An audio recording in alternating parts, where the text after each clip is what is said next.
Yeah, yoo-ha. Okay, we're going to talk about a really important subject, and that's the standardized briefing. I'm going to intermix this with a little history on the B-17 and the B-25 relative to what roles and responsibilities were in World War II versus what they are today, and the similarities and the differences, believe it or not. But the basic purpose of the presentation is I can go ahead and do that now. Is to understand the different types of briefings and the importance of each. A lot of times we as FLM start doing our briefings and we're mixing all sorts of things into the briefing where the core piece is that safety briefing. That is the essential piece that we have to do for our passengers when they're on the airplane. Everything else is not a requirement. It's nice to do, but it is not needed. Okay? Those other things are important to enhance the experience of the passenger, but with respect to safety, the safety briefing is the core, and we need to keep that as the core. What is optional, what is recommended, and what's required, how each briefing is used relative to the timeline for each flight, 1 hour before flight time and until engine start when the people check in, and how to stay on or ahead of schedule, and what's critical, which is critical for when we're flying 3 or more flights a day. When we got a line of people that is waiting there at 2 o'clock to go on tours, and not just because it's revenue, but it's because people who can't afford to fly in the airplane, but they want to experience our living history museums, which are flying around the country. We need to honor them on those flight times, unless it's weather or mechanical, which we can't control. We can control what we do to keep those flights on or ahead of schedule. So let's talk about and let me first say, as an FLM, when you're on the first flight in the morning, you're going out there with the FCC, okay? The crew chief. The crew chief owns the airplane when it's on the ground. When Kristen talked about, somebody used Windex on the plexiglass, you do not touch the airplane without talking to the crew chief, unless he's already given you permission. It's a courtesy, but it's also, especially when washing the airplane, what do you use, what do you not use, whether it's the aluminum or it's the plexiglass, where you're putting a ladder up to the airplane, coordinate with them. When it's on the ground, it's their airplane. It's not the GOC's airplane. He's responsible for everything around that and coordinating with the host and everything, but the FCC, his word is the word, and he's the one that owns the airplane. Okay, in World War II, there was a flight engineer and there was a crew chief. There were 2 separate jobs. Okay, flight engineer was on the plane, whether it was the B-25 or the B-17, they operated the top turret on each one. But they took the airplane, the pilots would get the briefing every morning from the crew chief on the ground, just like they do today. He would have all the list of squawks and the items that needed to be cleared or worked on the day before. If it was a case of World War II, it could have been the night before. Crew chiefs worked all night long with their crews, especially on the B-17, flying all those missions all the time in the daytime. And they would be the ones that were working on the planes, and they'd sleep during the day. And those guys would go fly off, they'd sleep and wait till they came back. So it's the same today. When the crew chief goes out with you to the plane, in the morning, he's getting all his paperwork done, especially for that first flight of every day. It's more extensive, okay? Anything the pilot had mentioned to be fixed, whether it was written up or not, has that been resolved? He's out there dipping the fuel tanks. We dip the fuel tanks as a safety requirement, even though we have fuel gauging systems now that all work on our airplanes per FAA requirement, we still dip the tanks. Why? Did somebody come out and steal our fuel, overnight? It's a safety issue. It's a safety issue. So you dip the tanks every morning. He may not be checking the oil every morning because he may have checked that the day before and all have been ready to go. But the airplane's fueled. He's going around checking everything, doing his pre-flight, just like the commercial airplanes do. And he's making sure everything is okay to go. So he's taking a little bit longer on that first flight. And you're out there, Mike Lockhart, is it okay if I go do my pre-flight on the airplane? Yep, you're good to go. And let him know when you're done. It's just a courtesy, so he knows that when you're done, and he's doing his job. This is part of the importance of being on time, is to understand those crew chief's roles and responsibilities and yours and the pilot's. Because when all the paperwork is done, he then presents that to the pilots. They go over everything. They say it's ready to go. The pilots sign. And then once props are turned, that's the pilot's airplane. The crew chief is now on the airplane. And then his role goes from a ground crew chief to a flight engineer. Now, we can't call them flight engineers because that's an FAA term that was used. Think of 727s, DC-10s, 747s, those all had flight engineers, and that's an official term as a responsibility that's required to fly the airplane. B-17s only need 2 pilots to fly them. They don't need a flight engineer for FAA requirement. Our crew chief roles and responsibilities are CAF, and our loadmaster requirements and responsibilities are CAF. This is not an FAA required class right here, but we could be called into question with our safety measures because of our passenger relationship, which are CAF requirements. That's why there's minimum crew of 4. That's a CAF requirement. That's not an FAA requirement. Okay, so just understand, it's important that you understand those roles and responsibilities as we go forward. So the crew chief signs it off to the pilot signs it off, and then the process goes from there. But your role as an FLM, don't let anybody else say, we're always late, or, you control what you control. And that control is to have that airplane prepped on the first flight of the day and to get those passengers briefed and ready to go on or ahead of schedule, and we'll talk about what that means here. So the 3 pieces of the briefing is there's a historical background brief. If you're comfortable talking about the history of the B-17 or the B-25, about our B-17 or B-25 and what their history is, we're all for it.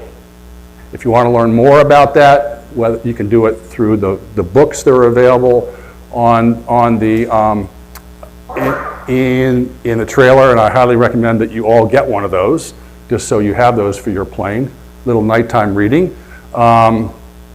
But also you can talk to those of us who are pretty knowledgeable. Mike Muller and I are both pretty knowledgeable. Rocky's picking up a lot of stuff since he's been here too. There are others if you want to learn more about that. Strictly optional. These are things that I do anyway when I have the time up front to give them a little background before passengers are checked in. There may be passengers in public there, and I'm just, especially the first flight of the day when there's not a lot of activity early, but there's a lot of people around. If I'm not busy, I'll go out and just say, this is our airplane and this is where it came from, and people like to hear about that stuff. We'll talk about the welcome brief, which is your interpersonal relationship to the plane, the mission, and why you're there and who you are, and the safety brief, which is that core which is required. We'll talk about it along this timeline of the passengers arrive at T-minus 60 for when props turn, to the background brief, which you can do anywhere from 40 to 25 minutes ahead of time after check-in. The safety brief, the welcome brief, which is your up to 5 minutes, and then the safety brief, which can be about 10 minutes long, and then you are ready to load either 5 minutes before 9 o'clock on the first flight, for example, or even earlier, or 5 minutes before that airplane's on the ground from the previous flight. Historical brief. So I'll talk about who, what, where, when, and why we do these. This is for passengers, guests, the public. Anybody can be there for this brief. It doesn't have to be you as the FLM for that flight. It can be anybody there who is not busy at the time can talk about it. Now, we're busy a lot, so this may not occur. So that's why I say it's totally optional. Background brief, historical content, anywhere where the airplane's visible, by the trailers or behind the cones or behind the fence, after the passenger check-in, before start of the previous flight, and it just enhances the experience. The welcome brief, this is a little bit more important. This is your interaction with your passengers and their guests. Okay, so this could be family members. It's generally not the public. You would do this ship side before your safety brief when you're on the first flight of the day. So first flight of the day, you can bring all your passengers out. And yes, you can all come out too, as long as they're all escorted. Typically, if it's warm out, you can do it under the wing. If it's cool in the morning, you don't have to be right there.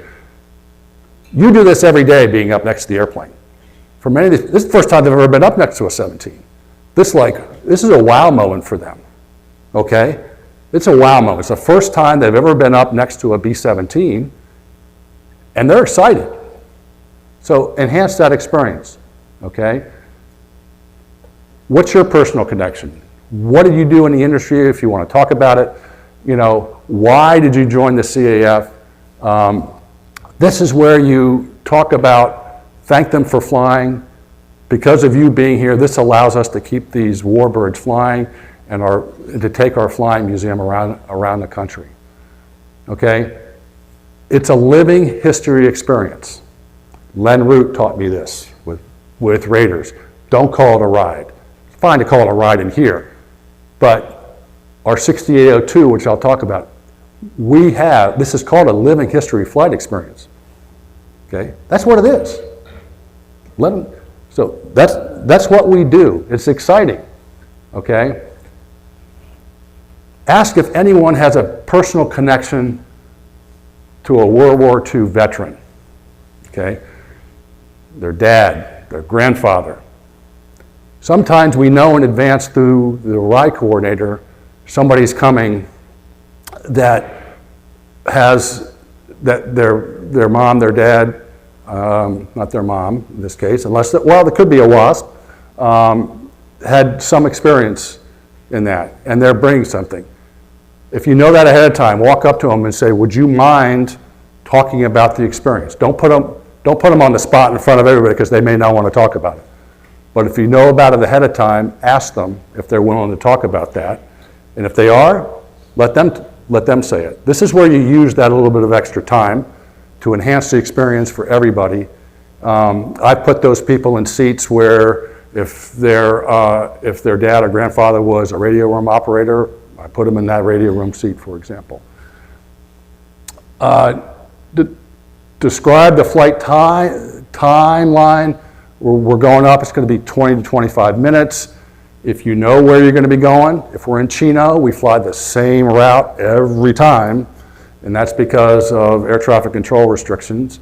So we know we're going to go out, we're going to make a left turn, we're going to go down over Lake Matthews, we're going to come back around Chino Hills, come back up and land. So if you know that, let them know where they're going. A lot of people are excited, oh, you're going to be flying right over my house, okay? So that's cool. Opportunity to recruit also. Yes, opportunity to recruit is what Chris said. So, we're all volunteers. We're taking personal vacation or we're retired to be here. Many of our volunteers, they don't live in Mesa. They live elsewhere around the country. You too can join us. If you're excited about this ride and you want to learn more, talk to me after we're done. And we'll, if you want to come out on tour with us and be sitting in this room next year, let's talk. So that's the welcome brief. Oh, and the common line I use, nobody is shooting at us except with a camera. Okay, you're not getting any ground flak or any fighter shooting at us. Enjoy the experience, okay? This is building up the excitement and the enthusiasm.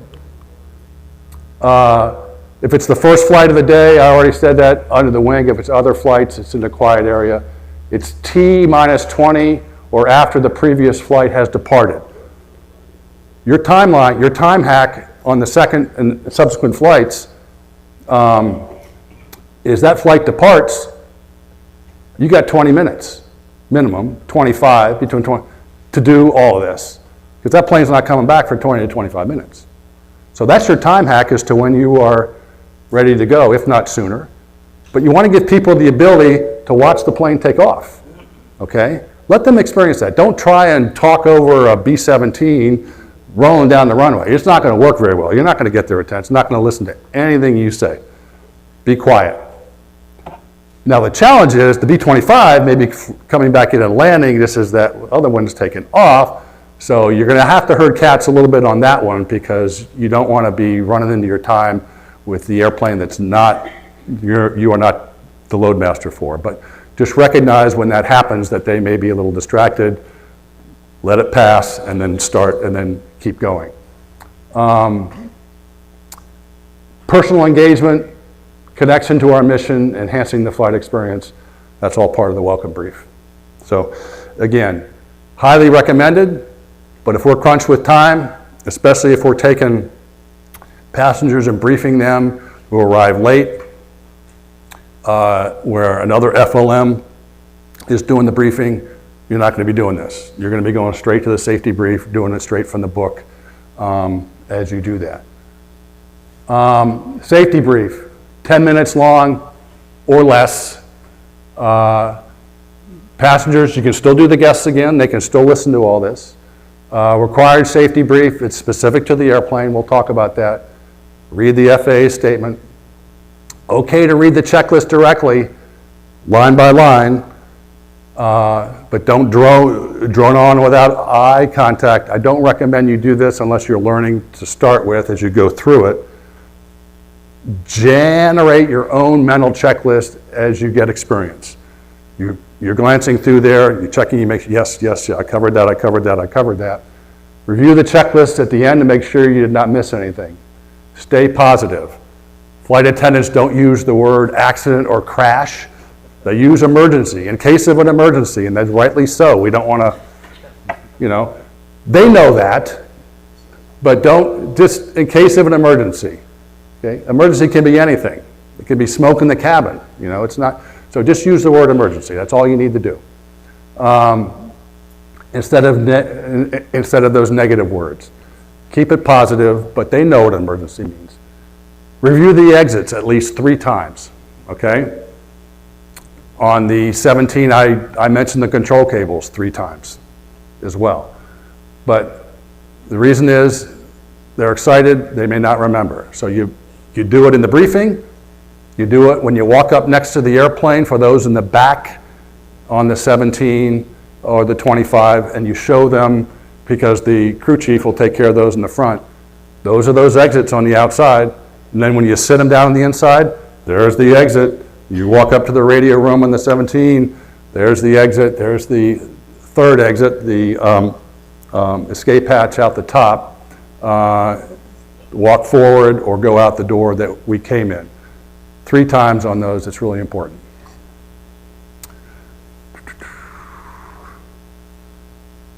Okay, as I said, same as with the personal brief under the wing.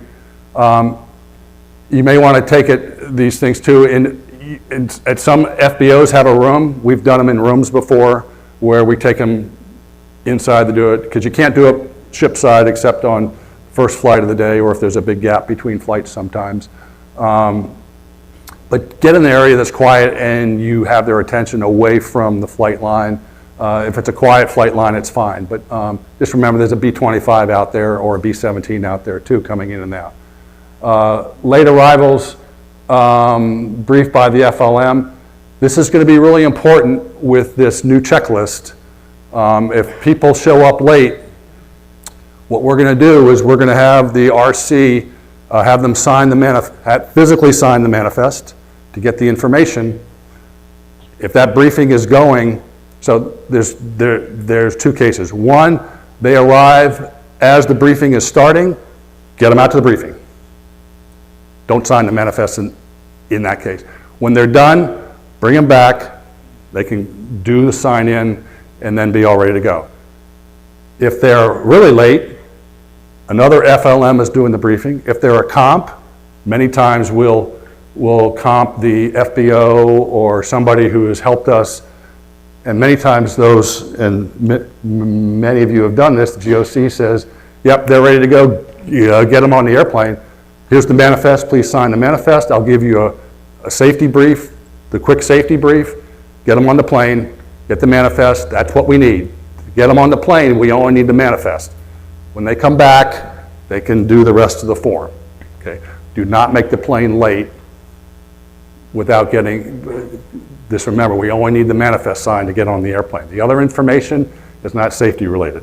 The manifest signing is a requirement, okay? So get the manifest signed there, so we'll sign that, and then we'll take care of the rest when they get back, okay? Any questions on that?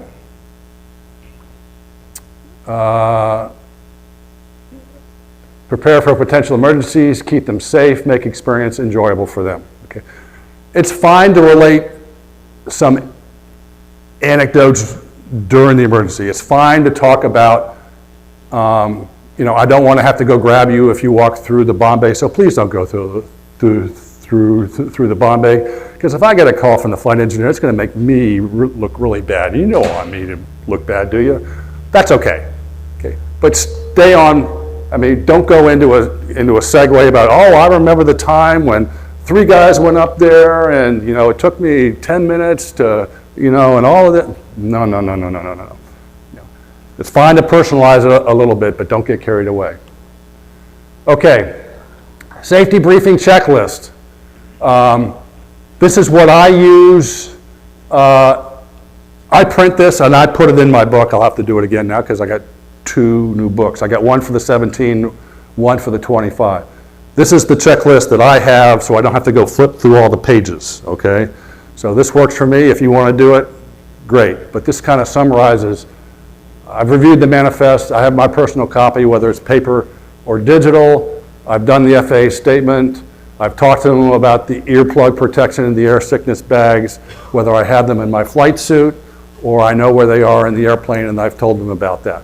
Some people like to carry earplugs with them and hand them out to everybody. That's fine if you want to do that. I don't do that. On the 25, they have the headsets. If you want to hand out the earplugs and say, if anybody wants an earplug, you know, I can hand it to you now, that's fine. I typically don't give out earplugs to everybody unless they ask for them. Air sickness bags, again, a little cheat thing, works well. Carry a Ziploc bag in your flight suit, because if somebody does have an air sickness bag, it's happened. You know, they have it, and if anybody even thinks they may be queasy, give them an air sickness bag ahead of time. It's fine. They can keep it as a souvenir. We don't need to take it back. But if they are taking an air sickness bag and think they're going to be sick, give them the Ziploc. Have them put it in the Ziploc, close it out, and get it away from everybody, because you can have a chain reaction with this, and it's not pretty in an airplane. So just, the other thing too is if people aren't feeling well, on the 17, get them up by the ball turret. Okay? The air is blowing through, get them down, have them just sit down right by the ball turret. There's a nice breeze coming up through the ball turret. It really helps to get that air on their face, and you can just have them sit right there and kind of chill out a little bit. Get them off their feet, have them sit down, maybe get their head between their legs if they're feeling lightheaded, for example. Don't smoke, don't vape, don't touch the flight controls, don't touch the red handles, don't go into the bomb bay. The red ones are specific. We are getting a strap across the bomb bay. It's going to be a do not enter strap. I had a big reel, with those yellow pull tapes that says do not enter on it with a magnet. I've talked to Kaz. He can't put the whole reel on, but he can get a piece of the reel with a magnet. We have to keep that open for evac, but if it's a magnet, it's fine, because you can just run right through it. Okay, we can just go right through that.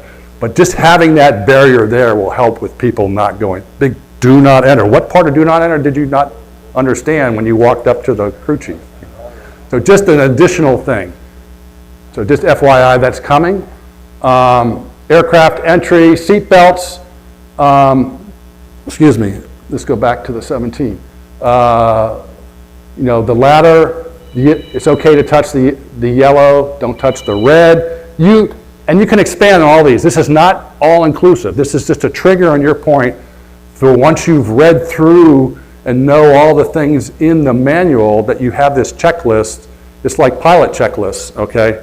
They go through, there's the ones that they do, but they also have the mental ones when it's not all written down, that they know what they have to do in the case of an emergency quickly, okay? So this is kind of your triggers to what you need, the seating, the waist versus the nose, seat belts, radio versus waist seating. Seating configuration, you have two options. One, you can tell people to go back to their original seats. Two, you can let people go to a different seat. I'm fine with going to a different seat. Just bear in mind if people go to different seats, their seat belt extension, if they're a big person, or if a big person is going into a small person's seat, that's going to be different. A little bit easier on the 17 because of the seat belts are pretty standard. I like to give people who are sitting in that radio room aft on the right seat with no window, and the person sitting next to me over here with no window, the option if they want to go sit in a different seat because it's a better experience. Most people don't care about the seats after they get up. They're so happy they'll sit anywhere they want. On the 25, it's a little different because I always use that facing seat as the seat that I'm sending somebody to the back when I'm in the back of the airplane. And I rotate people off of those two bulkhead seats with no windows into the window seats for landing. I always do that. And I help them adjust their seat belts because if you're facing aft in that B-25 for takeoff and landing, and the two people are sitting by the window all the time, it's not as nice an experience.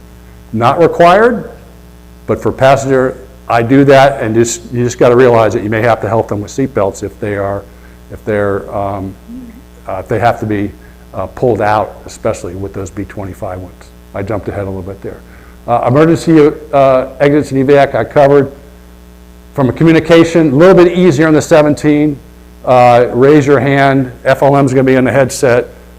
On the 17, I can pull my headset off and I can listen, to somebody who's up close. Can't do that on the 25 very well. Once you're airborne, the hand signals for this or this, get up. It's amazing on the 17. Pretty much as soon as if the air is smooth, it's pretty much as soon as the tail wheel is up, I'm letting people know, and then people are just sitting there. So sometimes I got to walk all the way up and say, yeah, it's okay to get up and tell everybody else to get up.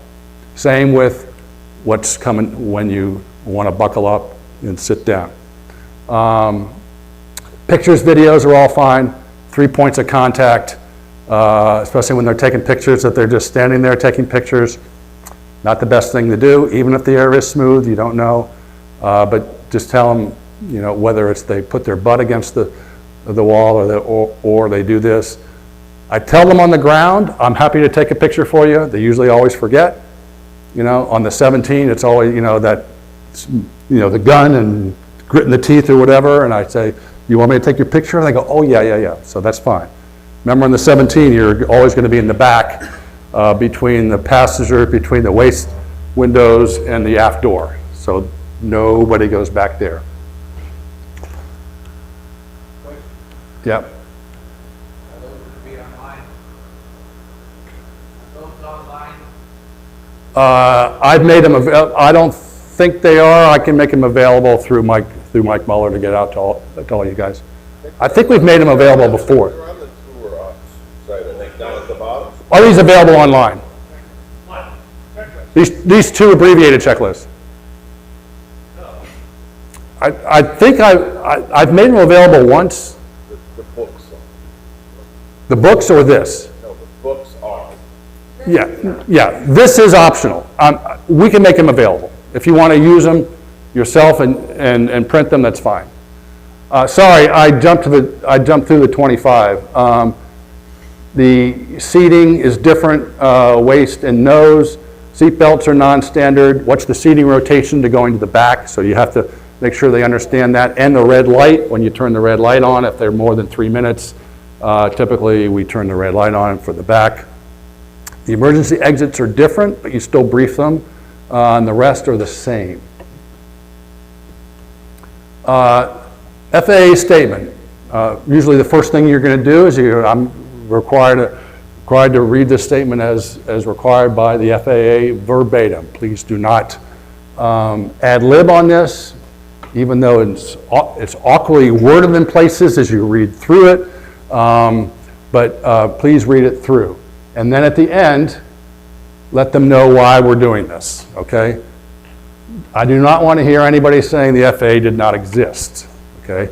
Technically true, but misleading. The CAA existed. Our C-47 was a DC-3. Originally it was a DC-1. It was certified by the CAA. The DC-2 was DC-3. Those were all passenger-carrying airplanes. And the type certificate for those airplanes, which are now FAA type certificates, it did have a CAA type certificate at the time. So the FAA really wasn't established until 1958. So I mentioned that the DC-3, which first flew in December of 35, was certified in 36. Okay, so the plane was not certified to carry passengers. Okay, it was never intended that way. That's why we read this statement. Now, the statement, the background is we fly under an LHFE, which I've already mentioned. That's the 6802 from 2019, I believe. We just got the new one, which is basically the same. This is what's granted to us: B-17s, B-25s, B-29s, A-26s, B-24s, P-51s, and a handful of other fighter airplanes all fly under this exemption, okay? Every airplane must get certified on its own. Once one B-17 is certified, that doesn't mean that any other operator can operate under that same certification. Not true, okay? So it provides the minimum crew requirements, and then the CAF goes on top of that, pilot training, FLM training. So I tell, we have a pilot training syllabus. All of us are certified to be load masters per the CAF. I don't say that, but I say we're all certified so that your operation is safe. All of our ship's records, we have our ship's records which go all the way back. The FAA could do a ramp check at any time, but we have all the paperwork that the FCC and the pilots are doing that goes back to Sharon Gray, who summarizes all that stuff for our nearly 12,000 hours I know right now on the B-17 lifetime. That's all kept there. The FAA can audit that and look at that. That's what allows us to be able to operate. They can visit our facility at any time they want. They can audit. All our pilot training is FAA approved and CAF approved. So, which is what I mentioned right there. Evaluate your passenger capabilities, okay? When you're there looking at your passengers, you're thinking about, one, who's going to help me? Don't ask somebody to help you who's got other family members with them, okay? Their first reaction is not going to be to help you. They're going to want to help, especially if it's their daughter or their son with them. So please consider that when you're making a selection. That may limit the amount of people that you're going to help you. You can ask them, but just realize that just like on a commercial airplane, okay, we don't allow passengers in overwing exits, for example, on the 737 or A320. Those overwing exits are not, there are not flight attendants there, okay? Flight attendants, one flight attendant per major exit required, but they're not on the overwings. But you cannot have a child in there, okay? You can go on an airplane with other family members on there. That's a challenge for the flight attendants too, because those family members, your first reaction is going to be, you know, my daughter's over there, my son's over there, I need to go make sure they're okay. So these are things you need to think about. Who's capable? If you have an elderly person on the plane, okay, where are you going to seat them? If they have a tough time, if they can get on the plane, but you may want to put them in the radio room. The seats are higher and more comfortable.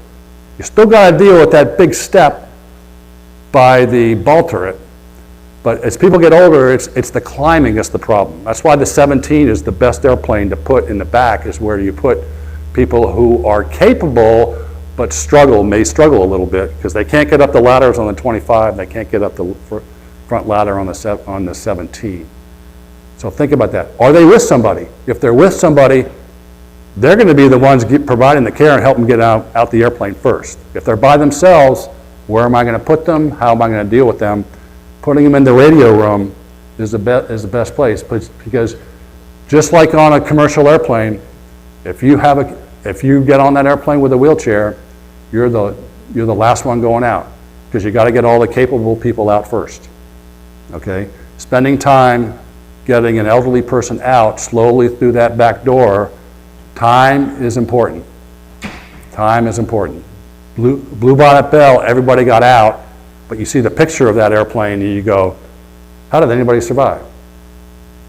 That 777 that landed short in San Francisco went up on its side, crashed down. How did anybody survive? They all survived except for one flight attendant who got out but was in the foam when the fire truck hit her, unfortunately.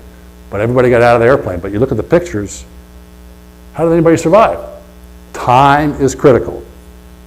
In any evacuation, Kara will tell you, and I've been in evacuation, I'll tell you about it, you got to use your outdoor voice. Don't be out of control, yelling and screaming, okay? But people are going to look for leadership, and you're the leader if you're capable, if you haven't been hurt yourself, and that is, we're going out the back door, we're going out the back door, I need you to come back here, come on, come on, come on.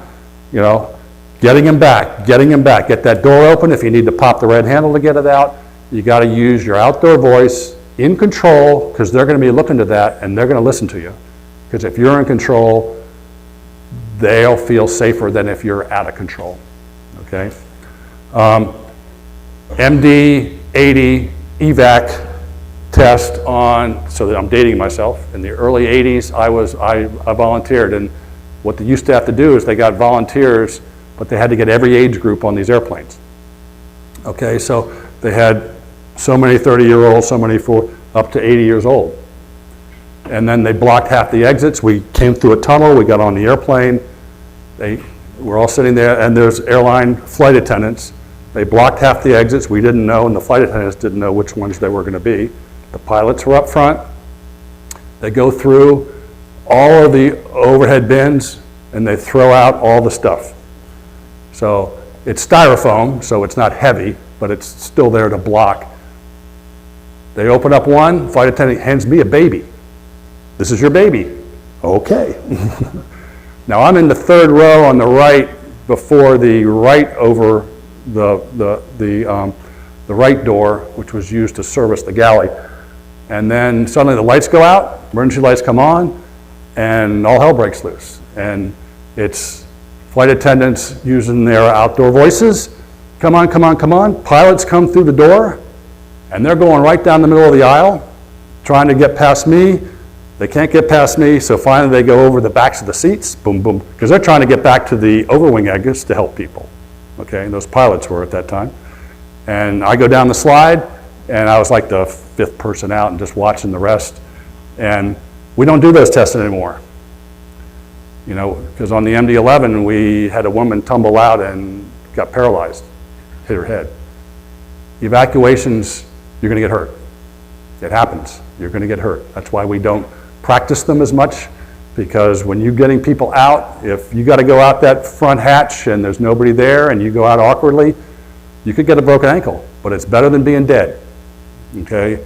It's better than the alternative. So just realize that when you're getting people out, you can handle them nicely, but just make sure they're getting out that door and getting away. If they have to be helped because they got scraped or worse yet, maybe got a broken ankle, you have to help them get out. But it's not assumed that everybody's going to get out in an emergency, depending on how bad it is going to get out, you know, without any injuries whatsoever. So evaluate your folks, see who is with anybody else, find the right person to be with you if you need help in getting folks out. And that should be every time you're starting that evaluation, when you're giving the brief, and then when you load them on the airplane. I let people pick where they want to sit. If there's two people and they want to be together, and another two people that want to be together, I'll tell two to go. You two go in the radio room. You two go in the seats on the 17 on the right side.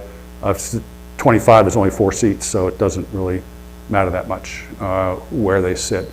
I mean, if they're together, they can sit in the front, or they could, or in the window seats. So just a matter of where you want to put them. See, I covered evac, rolls, why we configure the way we do. One last thing. We fly with passengers in the front on the 17 and 6 in the back. We have a loadmaster in the back. Not everybody flies a 17 has a loadmaster in the back. Other 17s allow people to walk through the airplane. They sell 10 or 12 seats, and you can go front and back. Our B-17 has a full top turret, including all the guts that go all the way down to the bottom. We can't put people behind the pilots. There's no room there. We also don't want to have to deal with, if we have an emergency, where am I gonna, people are walking through the bomb bay, or I gotta get them. How many people are in the back versus how many are in the front, and where are they, we leave them in the front, and people like those seats because they're more expensive, but they get a fantastic view, and we got the 6 in the back. So it's easier than that for us to have it that way. The 909 accident, they didn't have a loadmaster in the back. It was the crew chief going back to tell people to buckle up. And so it's a hard thing to do if you're the crew chief trying to figure out where all those people with the smoke in the plane, after it crashed. And people got out, but they didn't get out because they knew where to go in the safety briefing because it wasn't briefed. Okay, they were following other people who seemed to know where they were going because they had no clue where to go. So that's what we do not want to have in our case, and just be aware of that. A little bit of background as to why we don't allow people to go back and forth across the bomb bay. So I'll stop there. I'm just about on time. Any questions? John.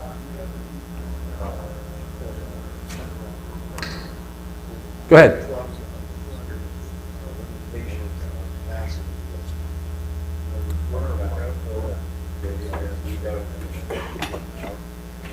One of those passengers, can't hardly get up the steps. Yes, we do have, yes. He's asking about passenger limitations. So if people show up and you have a problem and they can't get on the airplane on their own, then they can't fly. And what I mean by that is because they got to be able to get off the airplane on their own, and I can't have people helping people because that's just going to jam up an evacuation.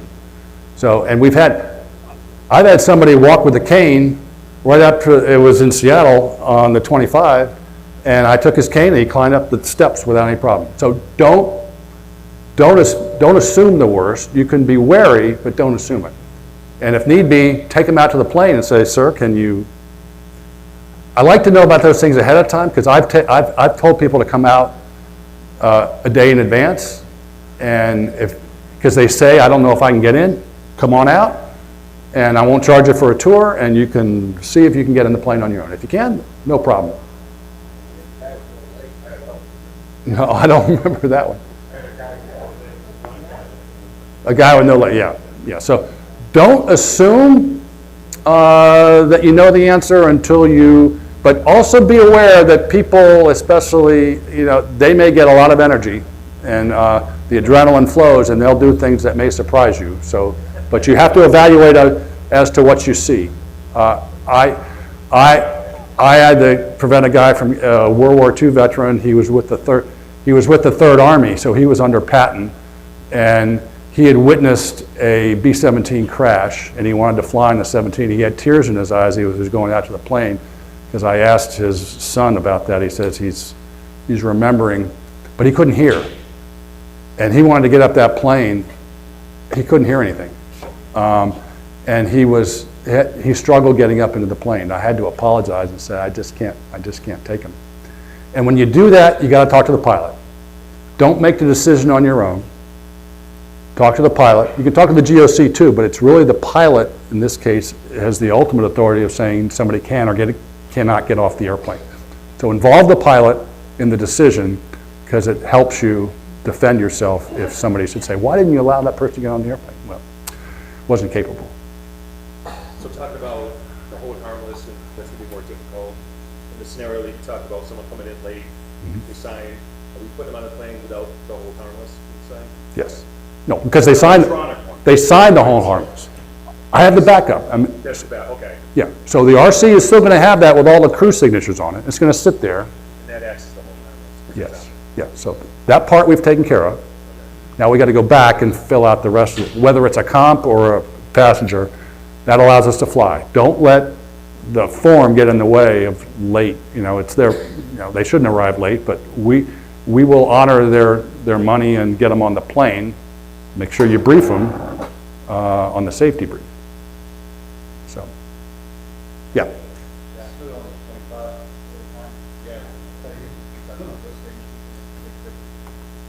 One guy was basically on the back, but he felt that they back the plane, they back the